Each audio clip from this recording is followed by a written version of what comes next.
तो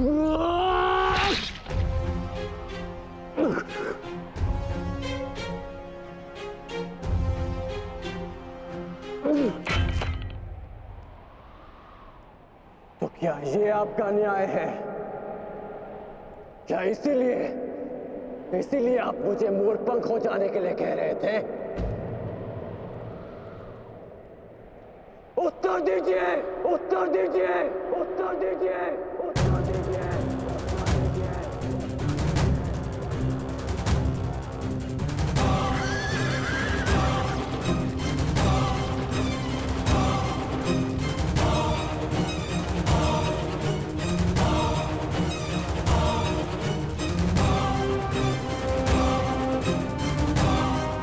उत्तर दीजिए माधव।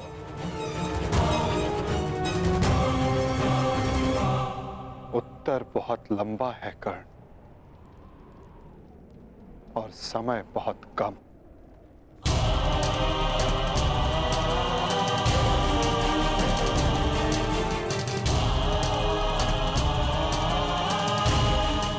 परंतु अपने मित्र के प्रश्नों का उत्तर मैं अवश्य दूंगा।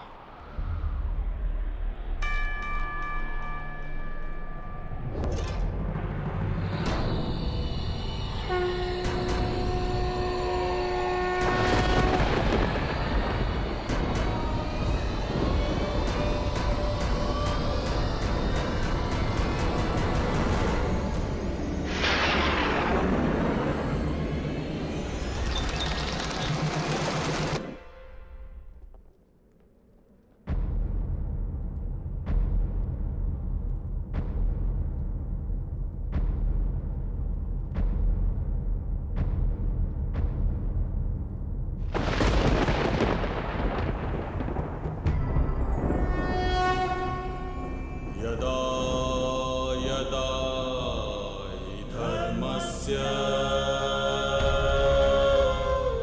ग्लानिर्भवति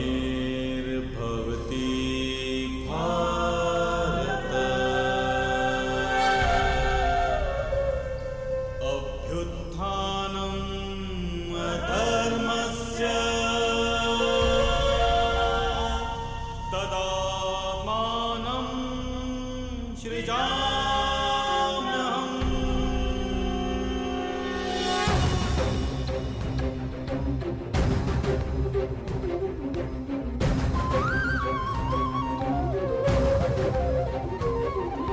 यदा यदा हि धर्मस्य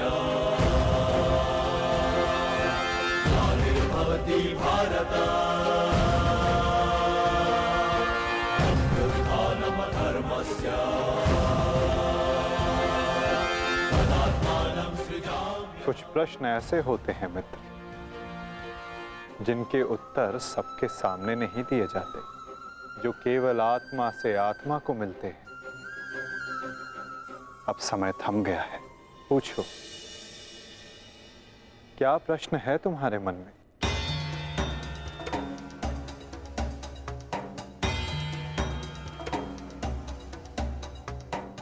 आप तो सारथी हैं ना, अपने रथी का मन पढ़ लेते हैं, तो पढ़ लीजिए। मैं पहले भी कह चुका हूं मित्र, मुझे तुम्हारे मुख से सुनना अच्छा लगता है। तो सुनिए, बताइए माधव, ऐसा क्यों होता है कि जो परिवर्तन की चाह रखता है उसे समाज का क्रोध क्यों सहना पड़ता है? समय तो स्वयं बदलता है ना, तो वो परिवर्तन का विरोध क्यों करता है? परिवर्तित होना समय की प्रकृति है मित्र, और परिवर्तन का विरोध करना अधिकतर लोगों की प्रकृति।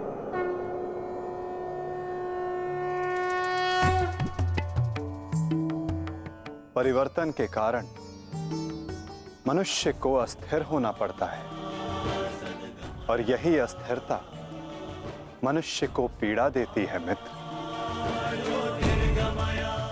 इसी कारण समाज परिवर्तन के विरुद्ध खड़ा होता है।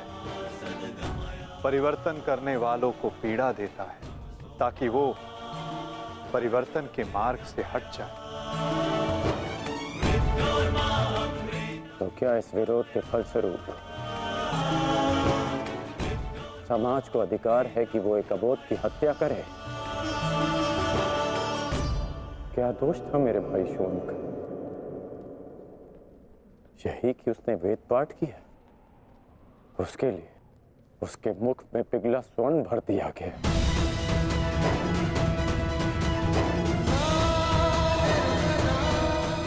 क्या कोई विद्या सीखना दोष है माधव? आप ही कहते हैं ना कि सबकी आत्मा एक है। यदि ऐसा है माधव, तो शरीर को जाति के बंधनों में क्यों बांधा जाता है? क्यों गुरु द्रोण ने मुझे जाति के नाम पर शिक्षा नहीं दी? मैं केवल और केवल राजकुमारों को ही शिक्षा देता हूँ। विश्व के इतने घातक अस्त्र होने के पश्चात भी रंगभूमि में क्यों मुझे प्रदर्शन करने से रोका गया? तुम्हें द्वंद्व की अनुमति कदापि नहीं मिल सकती। अर्जुन कुरुवंशी है, अर्जुन क्षत्रिय है, अर्जुन राजकुमार है और तुम केवल एक सूत पुत्र हो। सूत पुत्र। क्यों हर बार मेरे कौशल को सूत पुत्र कहकर दबा दिया जाता है?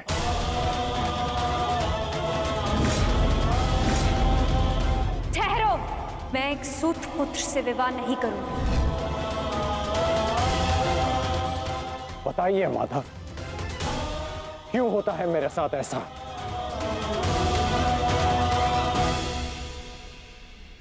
क्योंकि तुम विशेष थे कर्ण, क्योंकि भाग्य ने तुम्हें परिवर्तन के युद्ध का योद्धा चुना। और जो विशेष होते हैं उनकी परीक्षाएं भी विशेष होती हैं। जो अग्नि बुझाने का प्रयत्न करते हैं उनके हाथ भी जलते हैं मित्र। तपाया स्वर्ण को जाता है ताकि वो कुंदन बन सके, ना कि ताम्र या लौह को।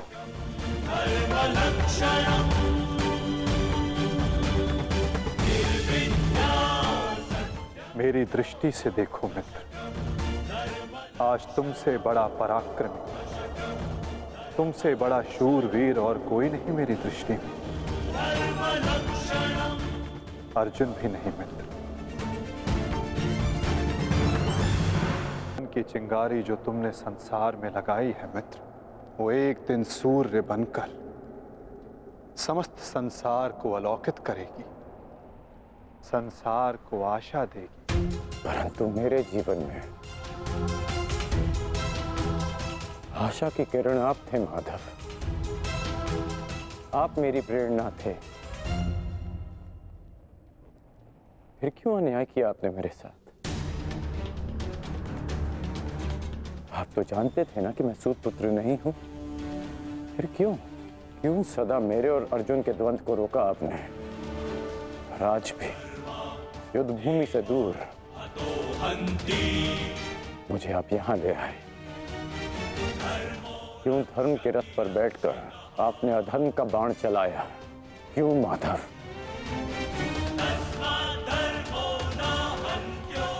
यदि आपको मेरे प्राण चाहिए थे तो सीधे कह देते माधव।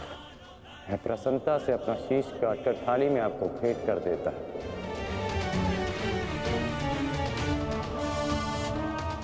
क्यों ये छल किया आपने?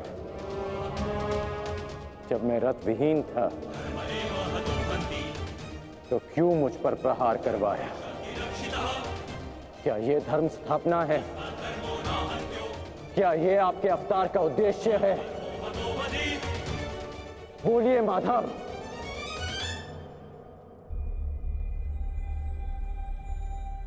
आप उत्तर क्यों नहीं दे रहे हैं? अर्जुन से पूर्व मैं आपका रथी था, आप मेरे सारथी थे। और आप ही कहते हैं ना कि सारथी रथी का मन पढ़ लेता है। तो आज क्या हुआ? आपको मेरे प्रश्न पता है, फिर उसके उत्तर क्यों नहीं दे रहे हैं आप? बोलिए।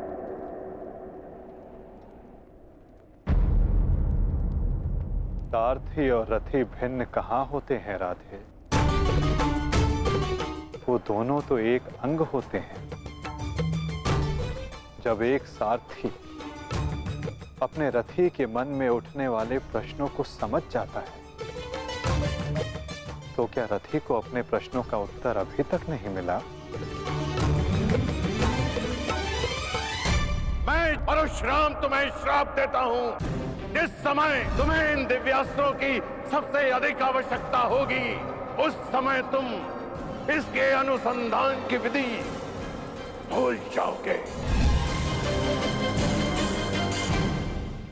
ब्रह्मास्त्र का आवाहन भूलने पर भी तुम्हें भान नहीं हुआ मित्र कि ये सब क्या है और क्यों हुआ?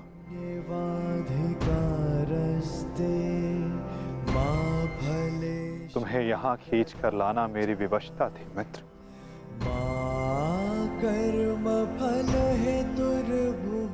ताकि परिवर्तन के इस शरीर पर श्रापों और पापों का बोझ उतारा जा सके।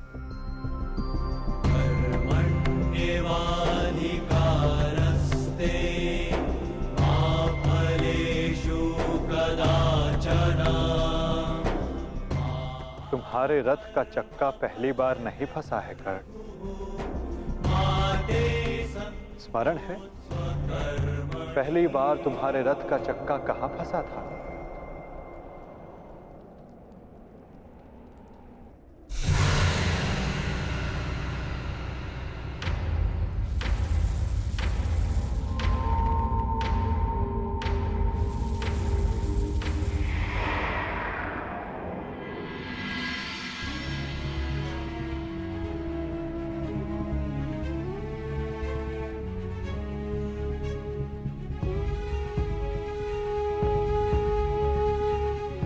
ये स्थान स्मरण है मित्र? स्मरण है कि हम किन परिस्थितियों में पहली बार मिले थे?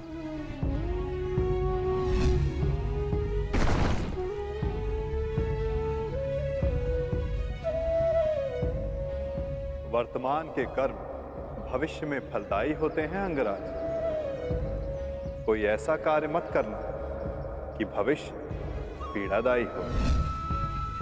कर्म मनुष्य के मार्ग चुनने से निश्चित होता है अंगराज।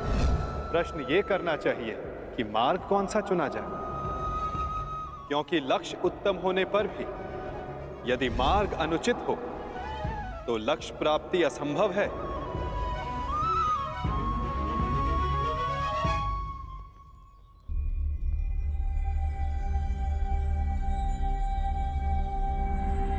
स्मरण है मुझे।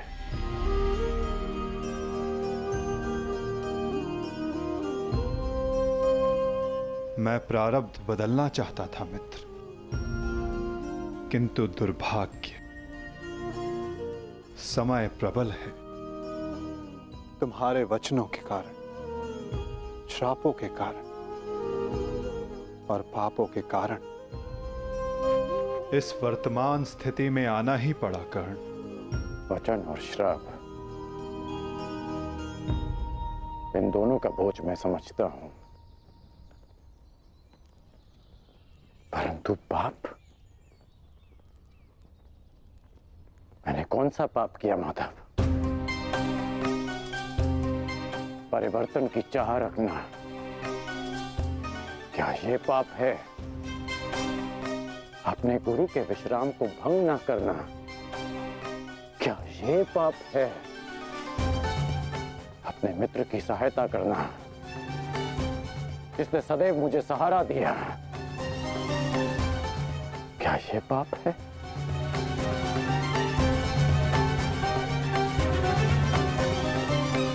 मौन क्यों हैं आप? बताइए। मौन, यही मौन तुम्हारा पाप था मित्र। तुम्हारी चुप्पी तुम्हारा अपराध था। पांचाली के वस्त्र हरण पर तुम्हारे शस्त्रों का मौन रहना अपराध था मित्र। होश में आओ दुर्योधन, तुम्हारा प्रतिशोध पूर्ण हुआ, मत करो यह अनर्थ। प्रतिशोध तो अभी आरंभ हुआ है मित्र, और अब इसके मध्य में तुम्हें भी नहीं आने दूंगा।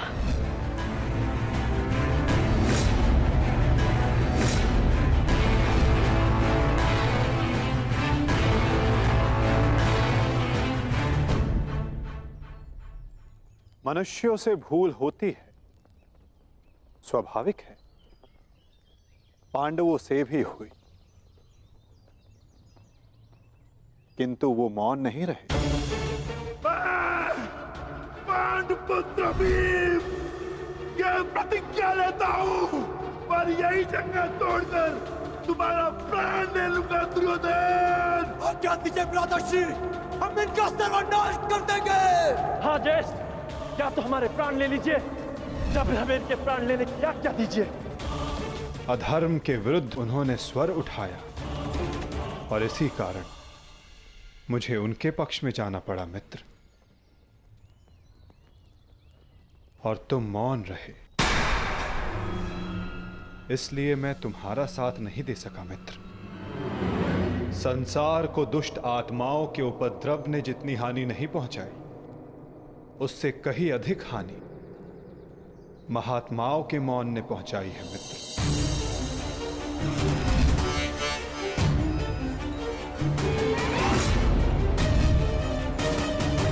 अभिमन्यु के वध पर तुम्हारा मौन पाप था मित्र।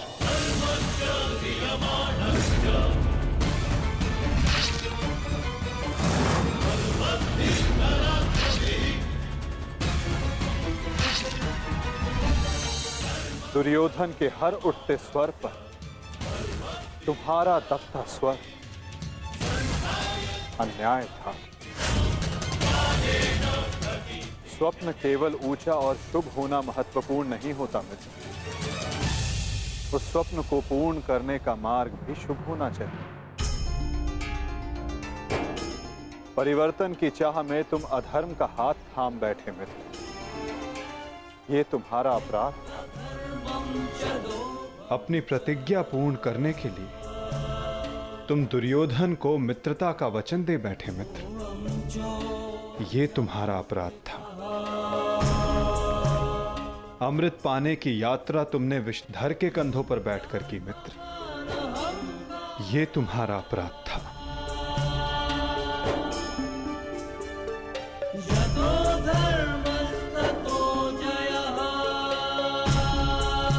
समय बहुत कम मनुष्यों को संकेत देता है कि उनका चुना गया मार्ग अनुचित है। मैंने भी तुम्हें कई बार संकेत देने का प्रयास किया मित्र,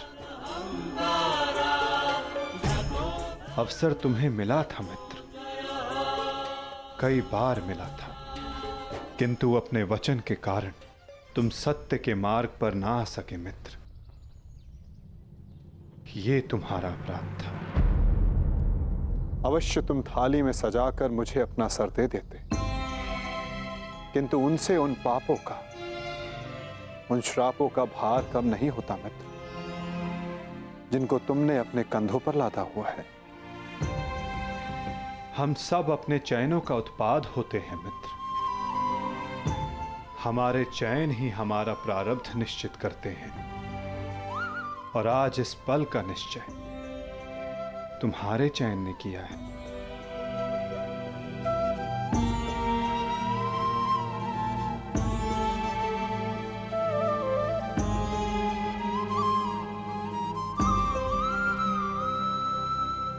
और मुझे देखो मित्र, मित्र के रूप में मैंने तुम्हारा चयन किया, इस कारण इस पीड़ा का भागीदार मैं भी बन रहा हूं। मैं तुम्हें सदा शांति देना चाहता था मित्र, तुम्हें इस जन्म में हर पाप से मुक्त कर देना चाहता था मित्र।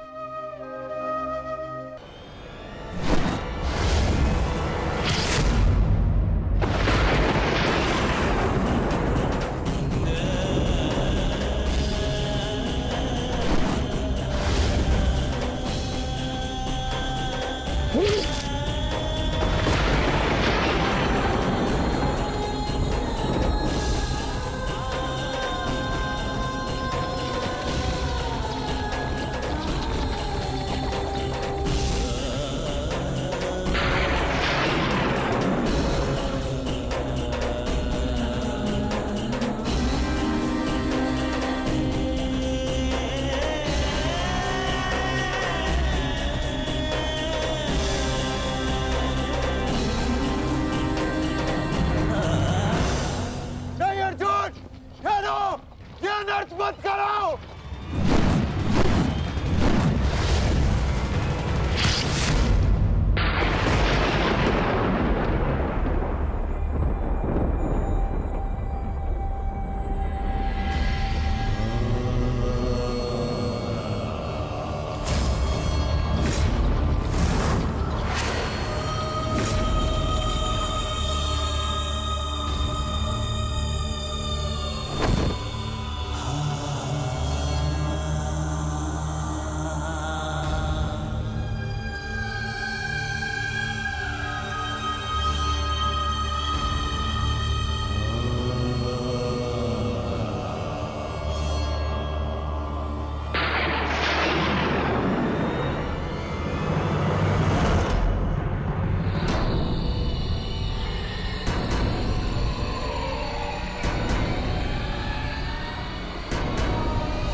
हमारे देश ने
ये क्या अनर्थ कर दिया तुमने अर्जुन। इतने वर्ष तुमने इस युद्ध को रोक कर रखा, क्या क्या कुछ और क्षण नहीं रोक सकते थे?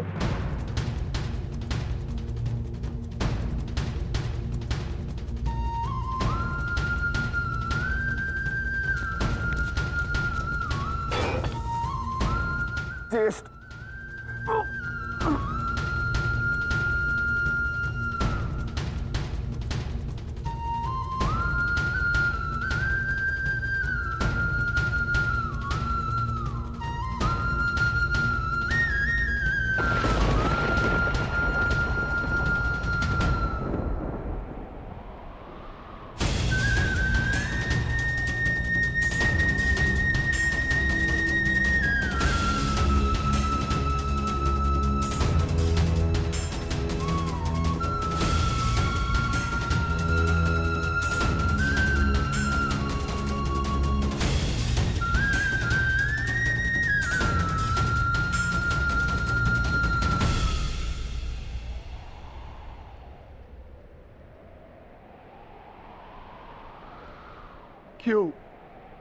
क्यों किया आपने ऐसा?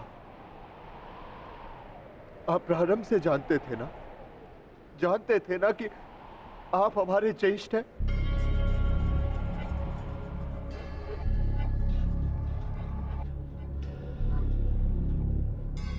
इसीलिए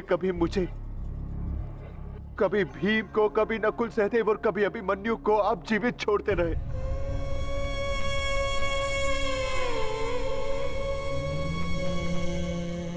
एक बार संकेत तो किया होता ज्येष्ठ।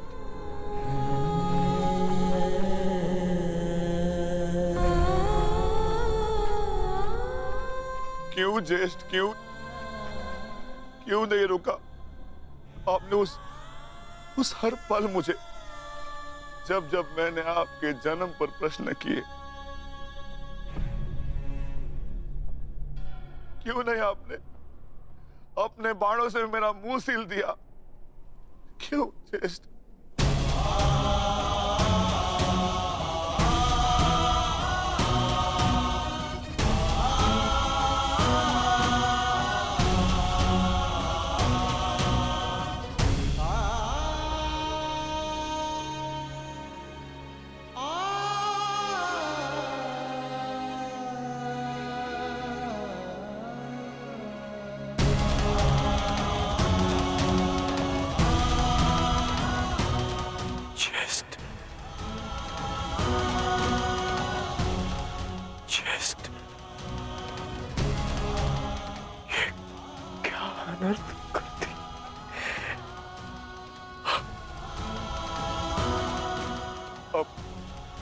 अपने ज्येष्ठ को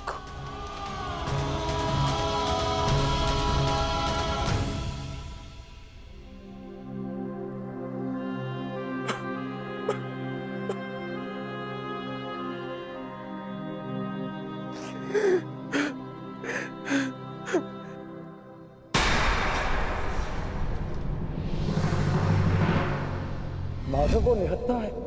नहीं पार्थ, यदि अंगराज के हाथों में विजय धनुष आ गया तो तुम कुछ नहीं कर पाओगे पार्थ। प्रहार करो पार्थ, अपने मार्गदर्शक की आज्ञा का पालन करो पार्थ, प्रहार करो पार्थ।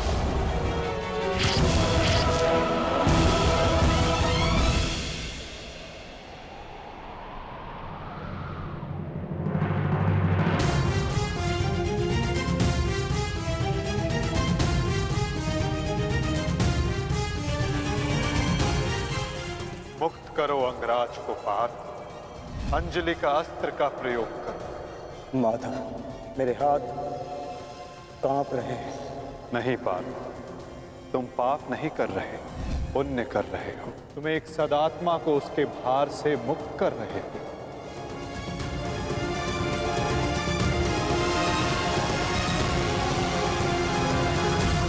आप तो जानते थे ना, कदाचित सबसे पहले ये सत्य आप जानते थे।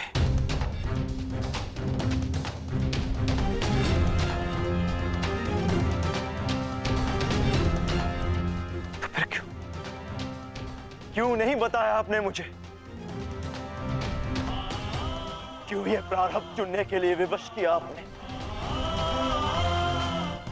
क्यों मेरे मस्तक पर अपने ही ज्येष्ठ के हत्यारे होने का कलंक लगवा दिया आपने?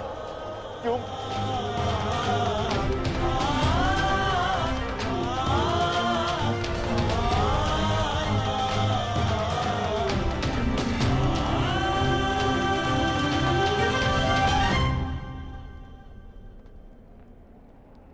मनुष्य को प्रारब्ध देने वाला मैं कौन होता हूं पार्थ? मनुष्य को प्रारब्ध उसके चयन, उसके कर्म देते हैं पार्थ।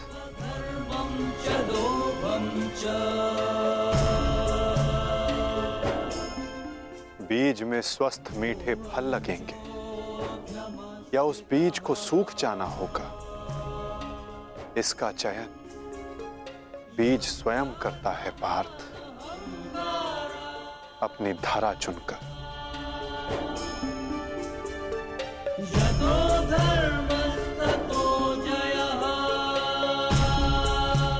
तुमने धर्म का साथ देना चुना पार्थ, और कर्ण ने अधर्म का साथ देना।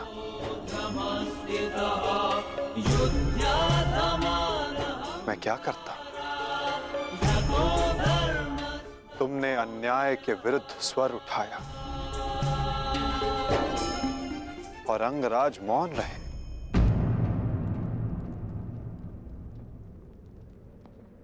मैं क्या करता पार्थ?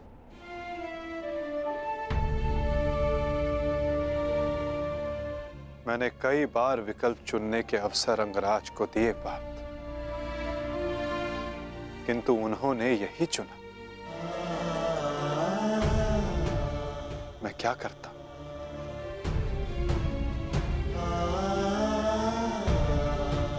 मैंने तुम्हें पहले कहा था ना पार्थ कि इस महायुद्ध में अब भी बहुत आहूतियां डलनी शेष है।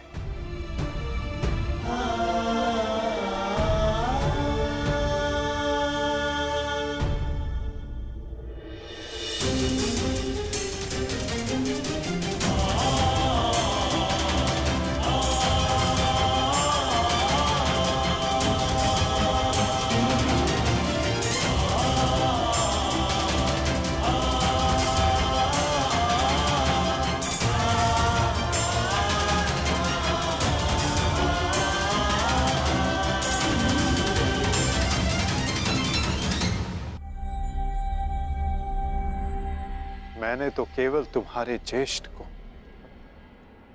उनकी पीड़ा, उनके भार से मुक्त किया है पार्थ।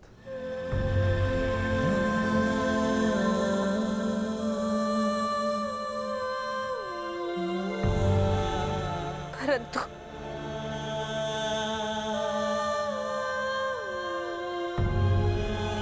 मैं पुत्र हत्या के बोझ से कभी मुक्त नहीं हो पाऊंगी।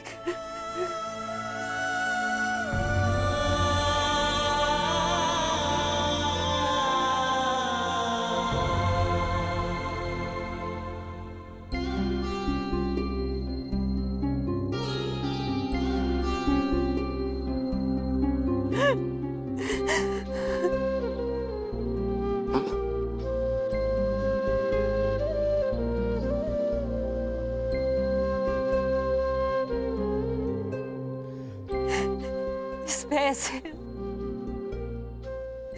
कि कहीं समाज मुझे न त्याग दे। मैंने तुम्हें त्याग दिया कि समाज कभी एक कुंवारी कन्या को स्वीकार नहीं करेगा। एक माता ने अपने अंश को त्याग दिया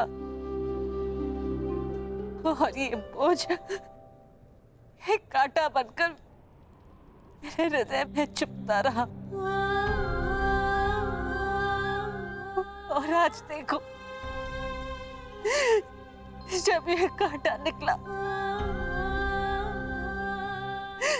कैसे रक्त बह रहा है मेरा।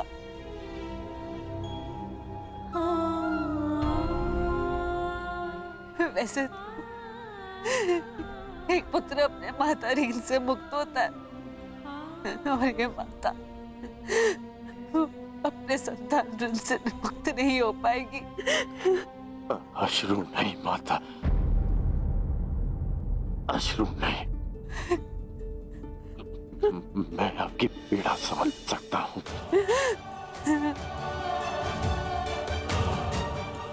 मैं संसार से, आपसे,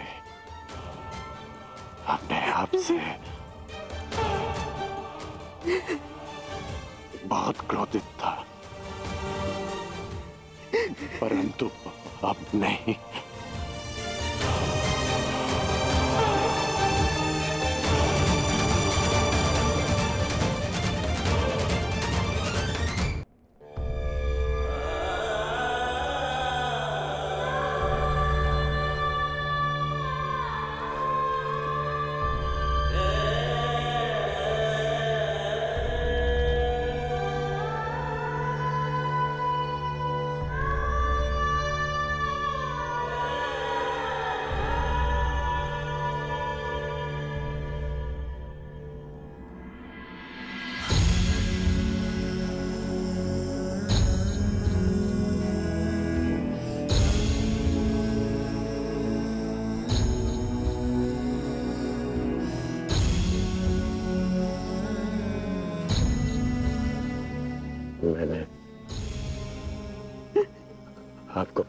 परिवर्तन का वचन दिया था, पर मुझे विश्वास है कि मेरे पश्चात परिवर्तन का अध्याय प्रारंभ होगा।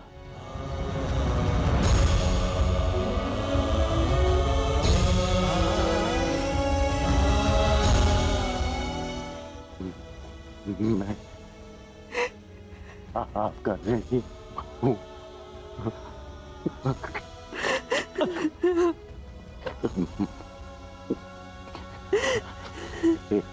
संतान 100 जन्म लेकर भी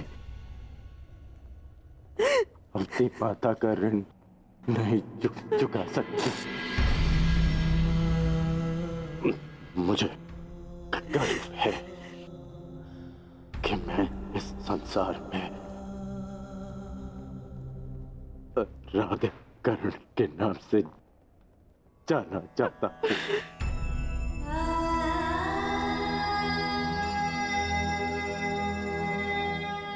माँ,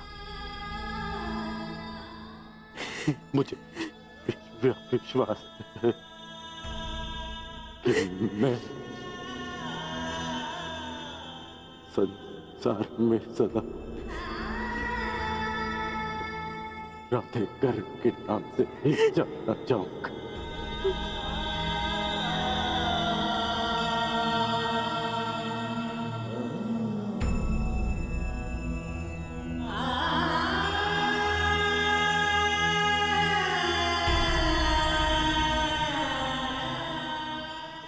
प्रसाद,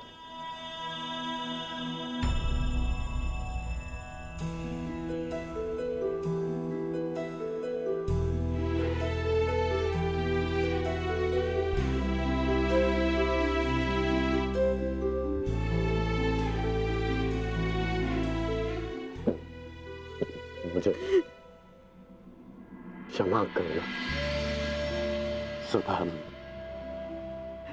मैंने तुम्हारा साथ देने का वचन दिया है और तुम्हारा साथ नहीं दे पाता। स्मरण है, हम पहली बार रथ के पास ही मिले थे, अंतिम बार भी रथ की छाया में ही है। अपनी अंतिम यात्रा पर निकल रहा। इस बार तुम्हें सारथी नहीं बना पाऊंगा।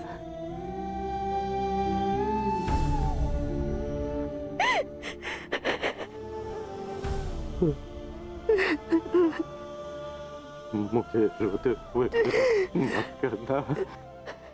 नहीं रोएगी वृषाली, अब तुम्हारे सारथी के रूप में सदा तुम्हारे साथ रहेगी। तुम एक शरीर नहीं हो कर्ण, एक सोच हो, और एक सोच कभी नहीं मरती।